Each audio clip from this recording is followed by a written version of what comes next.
네, 마켓리더 특급 전략 시간입니다. 지수가 이제 2000선을 등락하고 있는데요. 조금 또 2000선 밑으로 밀리니까 좀 섭섭하긴 합니다. 오늘 7포인트 정도 조정받고 있는 상황입니다. 투자 전략 알아보죠. 오현석 삼성증권 투자전략센터장님 함께 하겠습니다. 어서 오십시오. 네, 안녕하세요.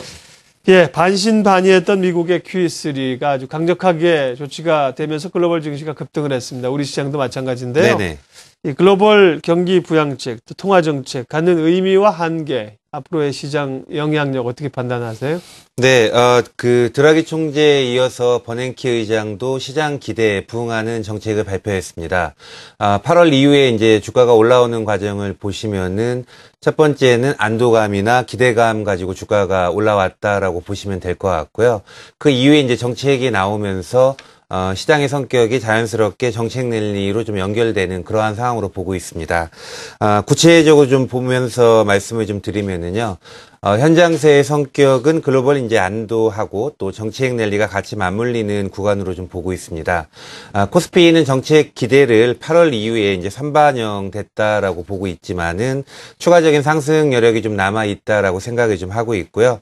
코스피 기준에서 2050에서 2100포인트 정도의 수준까지 상승에 대한 가능성을 열어놓고 판단을 좀 하고 있습니다. 또 이러한 그 정책들이 좀 발표가 되면서 글로벌 유동성은 위험 자산으로 일부 이동이 가능하다라고 이제 보고 있고요. 특히 이제 지난주에 해외 주식형 펀드로 17개월 만에 최대 자금이 좀 유입됐기 때문에 오늘 이제 외국인들 매매는 다소 주춤거리고 있지만은 전반적으로 외국인들의 시각은 이머징 쪽에 좀 더 우호적인 쪽으로 방향이 바뀌고 있다라고 생각을 좀 하고 있습니다.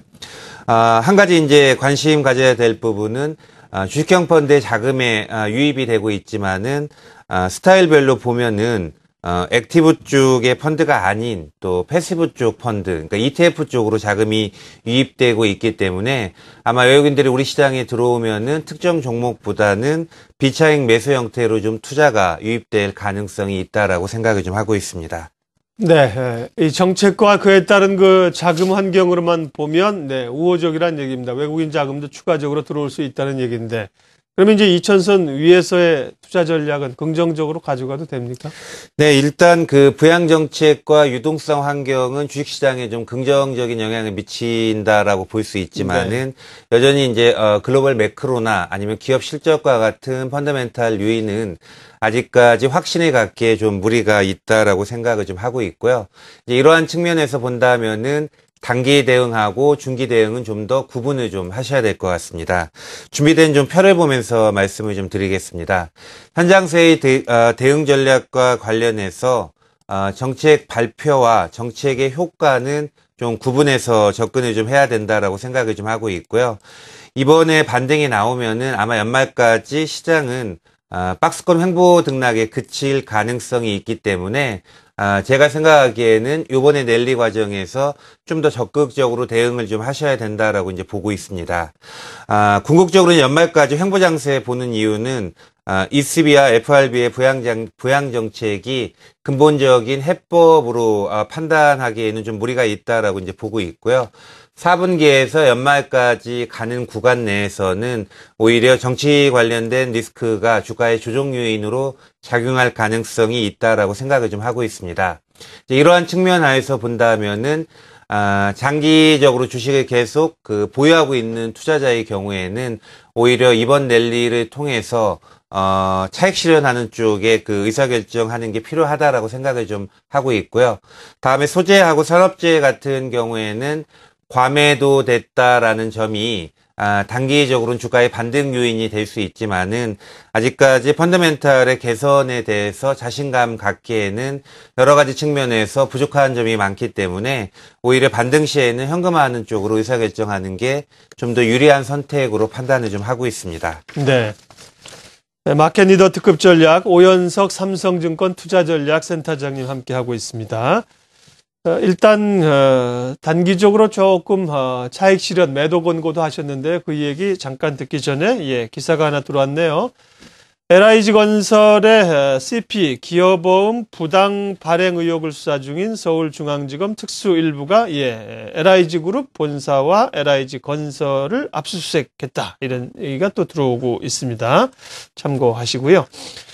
자, 이제 유동성 흐름이 좋고 또 연말에 대한 기대감도 있어서 이제부터는 큰 고민 없이 뭐 좋은 주식 사도 됩니다. 이렇게 말씀하실 줄 알았는데 네. 환경은 좋지만 사실 좀 제한적이기 때문에 일부 주식들은 조금 비중을 줄일 필요도 있다고 하셨는데 네네.